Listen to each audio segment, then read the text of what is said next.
할렐루야 샬롬 하고 인사합니다. 할렐루야 샬롬 샬롬 샬롬 샬롬 샬롬. 하나님 사랑합니다. 여러분 주 안에서 사랑합니다. 시편 140편 말씀입니다. 1절에서 13절까지 140편 말씀. 우리를 지키신 하나님이시죠. 우리를 지키십니다.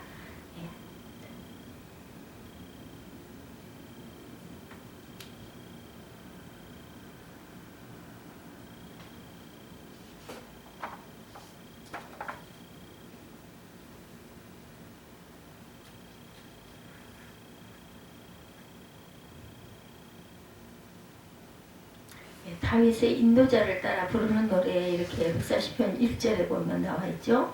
야훼여 악인에게서 나를 건지시며 포악한 자에게서 나를 보존하소서. 그들이 마음속으로 악을 꾀하고 싸우기 위하여 매일 모아오며 이렇게 말하고 있죠. 뱀같이 그 혀를 날카롭게 하니 그 입술 아래에 독사의 독이 있나이다. 야훼여 나를 지키사 악인의 손에 빠지지 않게 하시며 나를 보존하사 포악한 자에게서 벗어나게 하소서. 그들은 나의 걸음을 밀치려 하나이다. 다윗의 시로 표기가 되어 있습니다. 교만한 자가 나를 해하려고 올무하지를 놓으며 길 곁에 그물을 치며 함정을 두었나이다. 내가 야훼께 말하기를 주는 나의 하나님이신 야훼여 나의 간구하는 소리에 귀를 기울여 주소서. 말씀하고 있습니다. 내 구원의 능력이신 야훼여 전쟁의 날에 주께서 내 머리를 가려주셨나이다. 야훼여 악인의 소원을 허락하지 마시며 그의 악한 꾀를 이루지 못하게 하소서. 그들이 스스로 높일까 하나이다. 나를 에워싸는 자들이 그들의 머리를 들 때 그들의 입술의 재난이 그들을 덮게 하소서. 뜨거운 숯불이 그들 위에 떨어지게 하시며 불 가운데와 깊은 운동에 그들로 다시금 빠져 다시 일어나지 못하게 하소서. 악담하는 자는 세상에서 굳게 서지 못하며 포악한 자는 재앙에 따라서 패망하게 하리이다. 내가 알거니와 야훼는 고난당하는 자를 변호해 주시며 궁핍한 자에게 정의를 베푸시리이다. 진실로 의인들이 주의 이름에 감사하며 정직한 자들이 주의 앞에서 살리이다. 다윗은 시편 16편 1절에 하나님이여 나를 보호하소서 내가 죽게 피하리이다 라고 기도합니다. 다윗이 그 구절에서 사용한 보호라는 히브리 단어에는 많은 의미가 함축되어 있어요. 보호라는 단어는 나의 사방에 가시울타리를 치셔서 나를 지켜주소서. 나를 지키시고 보호하소서. 나의 모든 행동 하나하나 나의 모든 발걸음을 지켜보시옵소서라는 뜻을 품고 있습니다. 다윗은 하나님께서 의로운 자를 지키신다는 것을 믿었어요. 그리고 성경은 다윗이 그 모든 행동과 인생의 길 가운데 주님의 도움과 보호를 받았다고 이야기하고 있습니다. 이러한 축복을 받은 자 다윗은 시편 121편 4절에서 7절에 보면 이스라엘을 지키시는 자는 졸지도 아니하시고 주무시지도 아니하시나이다. 야훼는 너를 지키시는 자라. 야훼께서 내 우편에 내 그늘이 되시나니 낮에 간 너를 삼지 아니하며 밤에 달도 너를 해치 아니하리로다. 이렇게 선언하죠. 보호라는 똑같은 히브리 단어가 이 구절에도 나오죠. 보호하시는 하나님. 다시 한번 다윗은 주님이 쳐주는 보호의 울타리, 하나님의 초자연적인 보호의 벽을 이야기하고 있습니다. 그는 우리에게 하나님께서 당신이 어디로 가든지 당신이 나를 지켜보고 계십니다 라는 확신을 주고 있어요.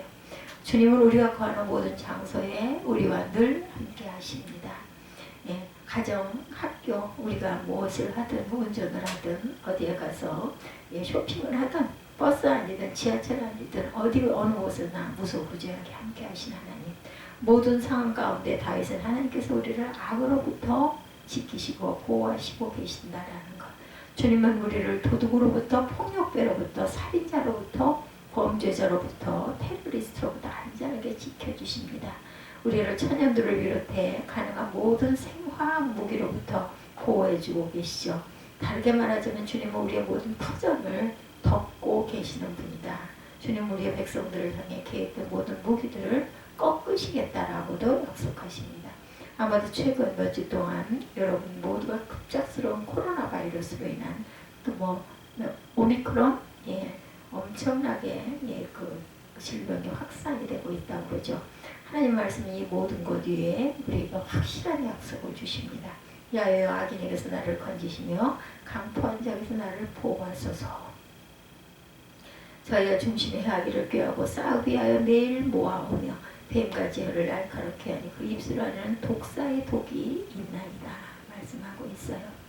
독사의 독이 있어요. 야훼의 나를 지키사 악인의 손에 빠지지 않게 하시고 나를 보존하사 강포한 자에게서 벗어나게 하소서. 교만한 자가 나를 대하려고 올무와 줄을 놓으며 길 곁에 그물을 치며 함정을 두었나이다. 여호와여 악인의 소원을 허락하지 마시고 그 악한 꾀를 이루지 못하게 하소서. 나를 애우는 자가 그 머리를 들 때 저 입술에 해가 저희를 덮게 하소서. 뜨거운 수풀이 저에게 떨어지게 하시고 불 가운데와 깊은 운동에 저희로 빠져 다시 일어나지 못하게 하소서. 악담하는 자는 세상에서 굳게 서지 못하고 강포한 자에게는 재앙에 따라서 패망하게 하리라. 내가 알거니와 야훼는 고난당하는 자를 신원하시며 궁핍한 자에게 공의를 베푸시리다. 진실로 의인이 주의 이름에 감사하며 정직한 자가 주의 앞에 거하리이다. 네, 이렇게 고백하고 있습니다. 위에 그 시편 첫 부분에 다윗은 하나님께서 강포한 자로부터 보호해 주시기를 요청하고 있죠. 예, 포악한 자다 이렇게 1절에 제 성경에는 야훼여 악인에게서 나를 건지시며 강포 대신 포악한 자에게서 나를 보존하소서. 그들이 마음속으로 악을 꾀하고 싸우기 위하여 매일 모여오며 이렇게 말하죠. 보호라는 단어의 뜻은 감추어진 것, 비밀스러운 것으로부터 보호를 말하고 있습니다. 하나님께서 우리에게 이렇게 말씀해요. 나는 너의 모든 삶의 영역 내가 보지 못하는 부분까지도 감싸고 있다. 너는 내 안에 안식하거라. 주님께서 여러분을 지키시고 보호하고 계시는 것 여러분들 느끼십니까? 믿습니까? 아멘. 저는 믿습니다. 주님께서 여러분을 교만하고 포악하고 사악한 자들의 계획으로부터 지키시고 계시다는 것을 인정하시기 바랍니다. 그들은 여러분을 향해 악독한 계획을 고안해낼 수 있는 것, 그러나 어떠한 해악도 두려워할 필요가 없다는 것. 뜨거운 숯불이 저에게 떨어지게 하시고 불 가운데와 깊은 웅덩이에 저희로 빠져 다시 일어나지 못하게 하소서. 다윗이 기도에 끄던 같은 일이 일어날 것 10절에도 140년 10절에도 말씀하고 있죠. 뜨거운 숯불이 그들 위에 떨어지게 하시고 불 가운데 깊은 웅덩이에 그들로 하여금 빠져서 다시 일어나지 못하게 하소서. 악담하는 자는 세상에서 굳게 서지 못하며 포악한 자는 재앙에 따라서 패망하게 하리다. 내가 알거니와 야훼는 고난당하는 자를 변호해 주시고 궁핍한 자에게 정의를 베푸십니다. 진실로 의인들이 주의 이름에 감사하며 정직한 자들이 주의 앞에서 살리다. 아멘. 주님께서 여러분을 지키시고 보호하고 계시다라는 거예요. 뜨거운 숯불이 저에게 떨어지며 불 가운데 깊은 웅덩이에 저희로 빠져 다시 일어나지 못하게 하소서. 자, 여러분을 지키시고 원하시는 하나님의 멸망을 인정하기 어려우시면 37편 23절에서 28절을 봅니다. 야훼께서 사람의 걸음을 정하시고 그 길을 기뻐하시나니 저는 넘어지나 아주 엎드러지지 아니하면 야훼께서 손으로 붙드시니로다. 예, 내가 어려서부터 늙기까지 의인의 버림을 당하나 그 자손이 걸직함을 보지 못하였도다. 저는 종일토록 은혜를 베풀고 구워주는 그 자손의 복을 받는도다. 악에서 따라 선을 행하라. 그리하면 영영이 거하리니 야훼께서 공의를 사랑하시고 그 성도를 버리지 아니하시미로다. 저희는 영영이 보호를 받고 악인의 자손을 끊어지리로다. 야훼는 저를 그 손에 버려두지 아니하시고 재판 때에도 정죄치 아니하시리로다. 야훼를 바라고 그 도를 지키라. 그리하면 너를 들어 땅을 차지하게 하실 것이라. 악인이 끊어질 때에 내가 목도하리로다. 내가 악인의 큰 세력을 본즉 그 본토에선 푸른 나무의 무성함 같으나 사람이 지날 때 저가 없어졌으니 내가 찾아도 발견치 못하리라. 37분 33절에서 40절 말씀이죠. 야훼는 그의 악인의 손에 버려두지 아니하시고 재판 때에도 정죄하지 아니하시리로다. 야훼를 바라고 그의 도를 지키라. 그리하면 내가 땅을 차지하게 하실 것이라. 악인이 끊어질 때 내가 똑똑히 보리로다. 내가 악인의 큰 세력을 본즉 그 본래 땅에 서 있는 나무잎이 무성한 같았으나 내가 지나갈 때 그는 없어졌나니 내가 찾아도 발견하지 못하였도다. 온전한 사람을 살피고 정직한 자를 볼지어다. 모든 화평한 자의 미래는 평안이로다. 범죄자들은 함께 멸망하리니 악인의 미래는 끊어질 것이나 의인들의 보호는 야훼로부터 오나니 그는 환난 때에 그들의 요새이시로다. 야훼께서 그들을 도와 건지시되 악인들에게서 건져 구원하시면 그를 의지한 까닭이로다. 욥은 고통 가운데서도 하나님이 보호하시는 능력을 증거합니다. 그는 욥이 견뎌냈던 것과 같은 상황, 겪어본 사람을 평생 만나지 못하죠.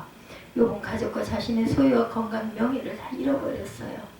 무섭죠. 저는 정말 이 욥의 고난과 고통을 읽으면서 뭐 나중에 갑절이 아니라 수십 배를 다시 돌려주신다 하더라도 하나님 제발 욥과 같은 고난 속에 저를 몰아넣지는 마소서, 이렇게 저는 기도할 수밖에 없습니다.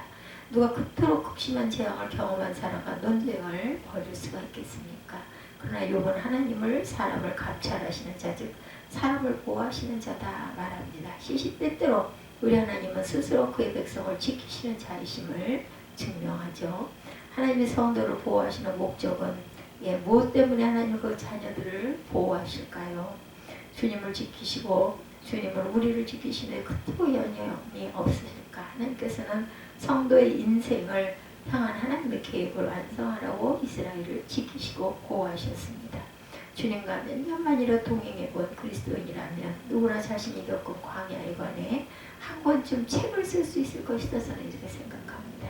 최근에 비극을 통한 승리라는 책에 말할 수 없는 시련을 겪었던 성도들의 믿어지지 않는 이야기로 가득합니다.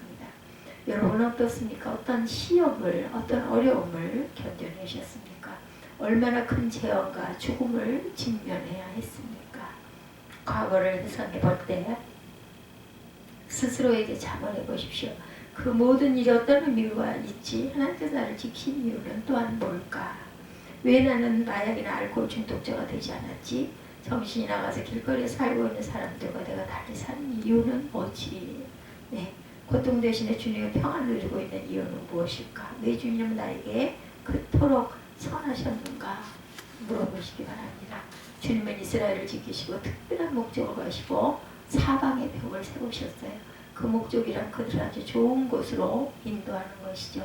하나님께서 이미 가나안에 있는 악한 나라들을 심판하시겠다고 언약했습니다. 그리고 이스라엘을 보호하신 것은 이러한 나라들과의 전쟁을 준비시키기 위함이었어요. 이스라엘이 가나안에 들어가기 전에도 하나님께서는 벌떼의 재앙을 앞서 보내시겠다 약속합니다. 출애굽기 23장 28절에 내가 왕벌을 내 앞에 보내리니 그 벌이 히위 족속과 가나안 족속과 헷 족속을 내 앞에서 쫓아내리라. 하나님께서는 모든 이스라엘 백성들이 알기를 원하셨어요. 너희는 지금까지 위기의 때에 용사가 되도록 하기 위해 보호하심을 받았다. 나의 뜻은 너희들의 정복자로 사는 것이고 너희들의 모든 임무를 완수한 다음에 죽는 것이다. 나는 너희가 끝까지 처절한 전투로 승리하는 유능한 군사가 되도록 너희를 건져내었다. 예수께서도 한 가지 특별한 목적으로 이미 아버지의 보호를 받았죠. 이사야는 그리스도가 모욕을 당하고 위협을 받을 것이라고 예언했습니다. 그러나 그 뒤에 한 가지 특별한 목적, 49장 8절입니다. 이사야 야훼께서 또 가라사대 은혜의 때가 은혜의 때에 내가 응답하겠고 구원의 날에 내가 너를 도왔도다.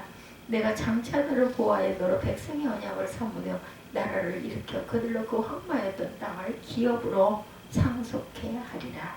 우리는 복음서를 통해 하나님의 전능한 보호의 영이 그리스도를 매 순간 지켜보신다는 것을 잘 알고 있습니다. 그리고 그 영은 시시각각 예수께서 해를 입지 않으셨도록 신실하게 보호하시죠. 종교 지도자들이 얼마나 하나님의 아들을 죽이려고 했었는지 우리는 성경에서 많이 보았습니다. 한 번은 산꼭대기로 예수를 데려가 절벽아래로 예수님을 던지려고 하죠. 그러나 하나님의 영이 개입하십니다. 이와 비슷하게 사단은 예수님의 성전 꼭대기에서 뛰어내리도록 또한 유혹을 합니다. 그러나 하나님의 영은 다시 한번 그리스도를 보호하셨고 예수님께 유혹을 저항할 힘을 주시고 예수님을 돌볼 천사들을 보내셨어요. 이 모든 사건은 한 가지 목적을 위한 것이죠. 이사야는 이사야 49장 9절 10절에 내가 잡혀있는 자에게 이르기를 나오라 하며 흑암에 있는 자에게 나타나라 하리라.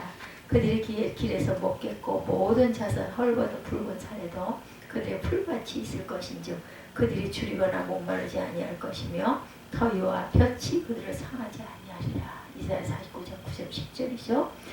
이는 그들을 긍휼히 여기시는 자가 그들을 이끌어 샘물 근원으로 인도할 것입니다. 예수님은 아버지께 대답합니다. 제가 가겠습니다. 어둠 가운데 있는 자들에게 다가가겠습니다. 그래서 길을 잃은 그들에게 아버지께로 돌아갈 길을 알려주겠습니다. 예수님을 보호하신 것은 바로 이 목적을 위해서였다라는 것. 사단의 능력을 파하고 백성들을 치우게 하고 갇힌 자를 놓아주고 어둠 가운데 빛을 전하는 것을 말합니다. 성령의 보호하시는 능력을 통해 예수님은 이 모든 것을 성취하시고 가시죠. 요셉은 한 가지 특별한 목적을 위해 보호하심을 받은 가장 전형적인 사람이죠. 요셉이 자신의 형들과 대면하게 되었을 때 엄청난 축복과 성취를 이루었을 때였죠. 기근이 땅을 덮었고 요셉의 형들은 곡식을 찾아 애굽으로 옵니다. 요셉은 형들을 보고 눈물을 흘리죠. 창세기 45장 2절과 4절이었죠. 요셉이 방성 대곡한 애굽 사람들에게 들리며 바로의 궁중에 들리더라. 나는 당신들의 아우 요셉이니 당신들의 애굽의 판자라. 요셉은 형들에게 복수를 하려고 했었는지도 모릅니다. 그렇지만 당신들이 나를 팔았으므로 근심하지 마소서, 한탄하지 마소서. 하나님의 생명을 구원하시려고 나를 당신들 앞서 보내셨나이다. 창세기 45장 5절이죠. 요셉은 형들을 비롯해 형들이 비록 나에게 잘못을 행했지만 이 모든 일을 겪어야 했다. 주님께서 형들을 구원하시려고 준비시키고 계셨던 것이라고 이야기하고 있죠. 이것이 하나님께서 역사하는 방법입니다. 하나님은 남은 자를 구원하시기 위해서 한 사람을 준비시키고 계신다라는 것. 모든 세대 가운데 주님은 요셉 같은 자들을 일으키고 계십니다. 하나님이 헌신된 종들로 수년간에 걸친 고통과 시험을 지나가게 하셔서 그들의 믿음을 확인하고 강하게 하신다. 그리고는 그들을 수많은 사단의 덫에서 건져내십니다. 그렇지만 요셉 같은 자들은 다른 사람들이 거의 경험하지 않은 방법으로 시험을 받죠. 그들은 끊임없는 의심, 밀려오는 공포, 불같은 유혹에 직면합니다. 그리고 마지막으로 하나님의 말씀으로 시험을 받습니다. 아마도 이 시험이 가장 고통스러울 것이 아니에요. 요셉은 어떻게 하나님의 말씀으로 시험을 받습니까?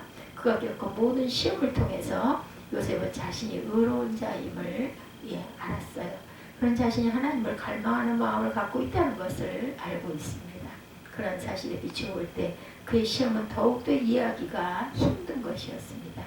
그는 분명히 주님 이 모든 시험은 말이 되지 않습니다. 이렇게 얘기할 것입니다. 주님께서 제기하신 말씀과 전혀 일치하지 않습니다. 하나님은 제가 하나님께 크게 쓰임을 받을 것이라고 말씀하셨는데 저는 지금 감옥에 있습니다. 이것은 제가 들은 하나님의 말씀과는 완전히 반대입니다.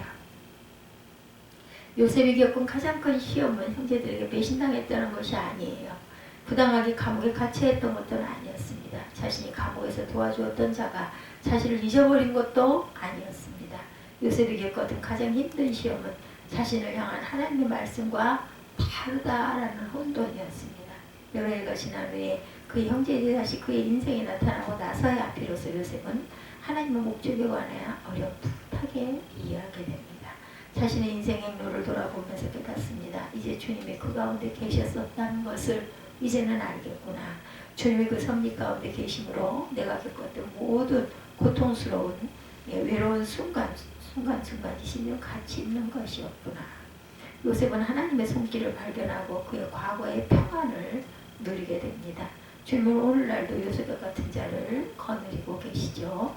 그들은 주님이 만지시고 부르신 경건한 남종과 여성들입니다.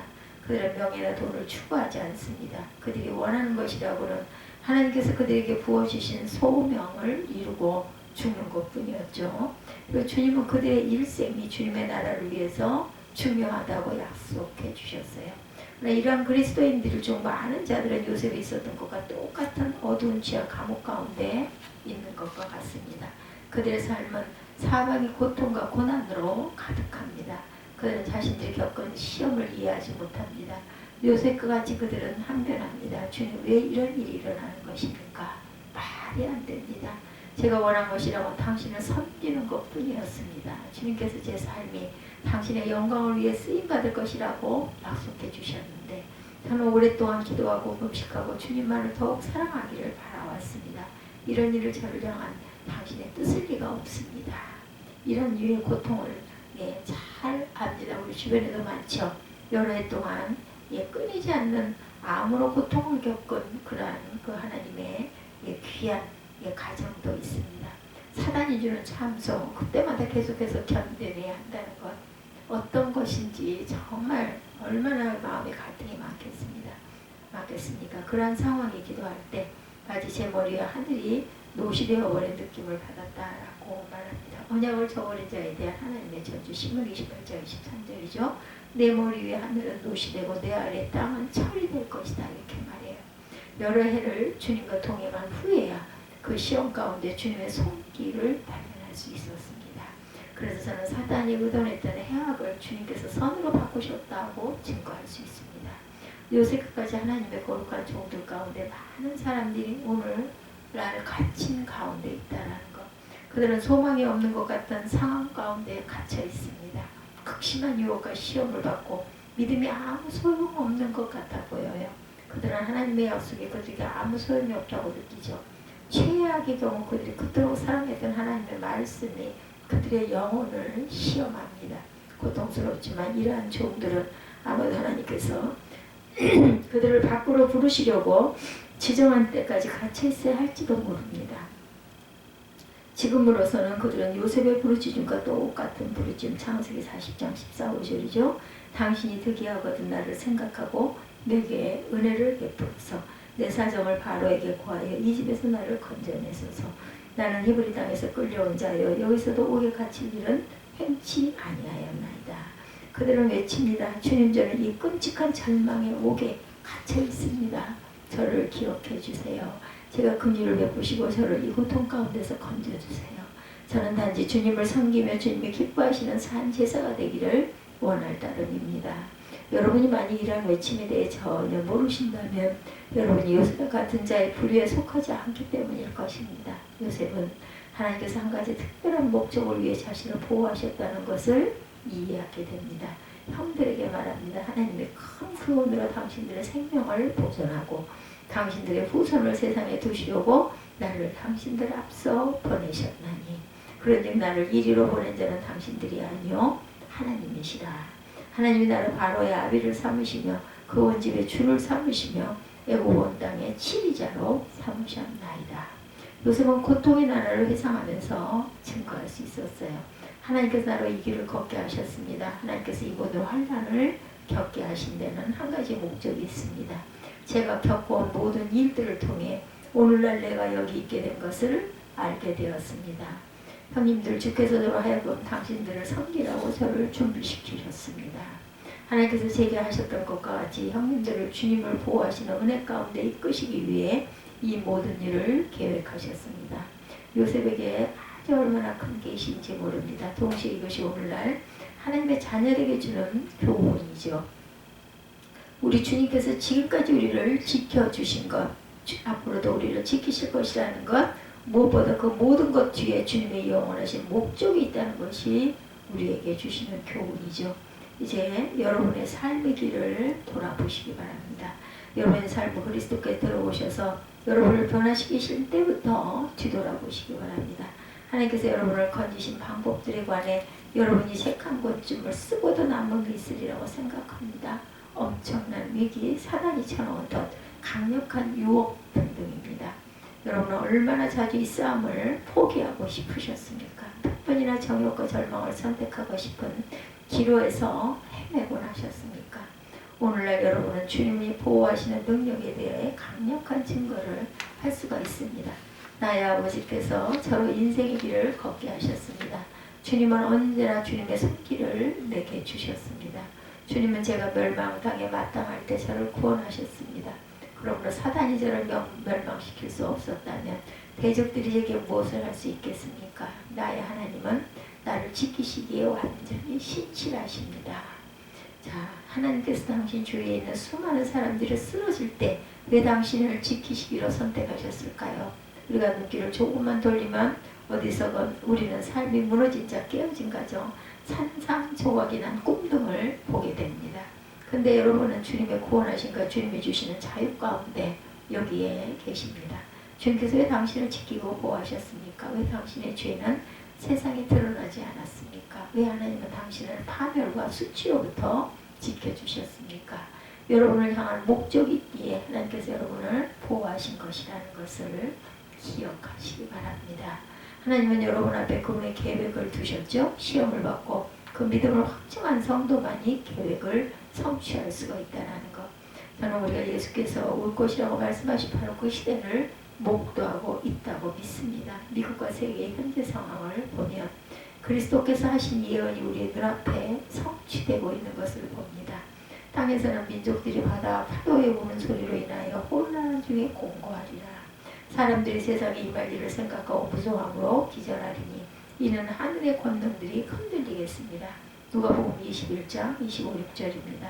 바울 역시 데살로니가전서 5장 3절에 저희가 평안하다 안전하다 할 때 잉태된 여자에게 해산의 고통이 이룬 것 같이 멸망이 호련히 저희에게 이르니 결단코 피하지 못하리라. 바울은 자만하여 자신의 안전을 스스로 계획하고 확신하고 우리는 평화를 이루었어 라고 자랑하며 살아가는 그들에 관해 이야기하고 있습니다. 이런 자들이 가장 안전하다고 느끼는 바로 그 순간에 멸망이 임할 것이라는 것. 갑자기 그들이 간직했던 평화는 사라집니다. 하룻밤 만에 온 나라가 공포에 사로잡히게 될 것이다. 미국은 바울이 이야기하고 있는 갑작스러운 파멸이 어떤 것인지 알게 되었어요. 여러 세대에 걸쳐 미국은 적국의 공격으로부터 믿을 수 없을 만큼 안전했는데 바울이 연이 언급하듯이 결단코 피하지 못할 것이다. 데살로니가전서 5장 3절이죠. 우리는 예수님과 바울이 이야기한 시대를 지금 보고 있습니다. 이런 날이 올 때까지 살아있으리라고 생각하지 못했는데 그러나 우리는 두려워할 필요가 없습니다. 주님은 요셉 같은 자들을 그런 위기의 때를 위해 지키시고 보호하신다라는 것. 바울은 데살로니가인들에게 그들의 영과 혼과 육이 보호하심을 받고 있다고 이야기합니다. 데살로니가전서 5장 23절에 평강의 하나님이 친히 너희를 온전히 거룩하게 하시고 너희의 온 영과 혼과 몸이 우리 주 예수 그리스도께서 강림하실 때에 흠없게 보존되기를 원하노라. 아멘. 그 모든 것 뒤에 있는 하나님의 목적은 믿음의 역사를 능력으로 이루시게 하는 것이다. 데살로니가후서 1장 11절에 이러므로 우리도 항상 너희를 위하여 기도하면 우리 하나님이 너희를 그 부르심에 합당한 자로 여기시고 모든 선을 기뻐하심과 믿음의 역사를 능력으로 이루게 하시고 우리 하나님과 주 예수 그리스도의 은혜대로 우리 주 예수의 이름이 너희 가운데 영광 받으시고 너희도 그 안에서 영광을 받게 하려 합니다. 바울은 당신들은 믿음의 역사를 이루도록 부름을 받고 있습니다. 자, 이 믿음은 조용한 믿음이 아니라 그리스도의 능력을 나타내는 믿음이다라고 이야기하고 있어요. 바울이 선언했던 것 같이 능력의 믿음 안에서 주님의 보호하심을 받는 모든 성도들이 일어날 때가 왔다라는 것. 지금은 소극적인 믿음이 필요할 때가 아니고 험한 시험을 견디는 모든 그리스도인들이 앞으로 나와야 하는 시기입니다. 우리 대장께서 우리에게 공포로 가득한 세상 가운데 일어서라고 능력의 믿음을 채우라고 부르고 계십니다. 요셉이 했던 선언을 우리가 해야 되죠. 하나님은 큰 구원으로 당신의 생명을 보존하고 당신들의 후손을 세상에 두시려고 나를 당신들 앞서 보내셨나니. 창세기 45장 7절입니다. 우리 주님은 9.11 테러로 인해 놀라지 않았어요. 줄곧 주님은 바로 그 순간을 위해 요셉과 같은 자들을 준비시키고 계십니다. 그들은 불과 홍수와 질병과 슬픔과 유혹과 두려움을 거치게 합니다. 그리고 그들의 믿음은 능력의 믿음으로 드러나죠. 지옥의 테러리스트가 때를 지어 몰려 나오는 때에도 하나님의 영은 보호하심을 받은 성도들의 군대를 모으고 계시죠. 주님의 영은 그들이 다른 사람들을 구원하도록 부름받았다는 사실을 알고 확신 가운데 그들을 내보내고 계십니다. 바로 이때 커다란 위기의 때를 위해 태어났고 지키시고 보호하심을 받았다는 것. 이들 한 사람 한 사람은 삶을 변화시킬 하나님의 능력과 더불어 개인적인 사역을 위임을 받습니다. 온 세계 사방에 밀려오는 슬픔과 더불어 그들이 겪는 재난으로 인해 비틀거릴 때 하나님은 전쟁을 위해 훈련된 신실한 군대를 소집하실 것이라는 것.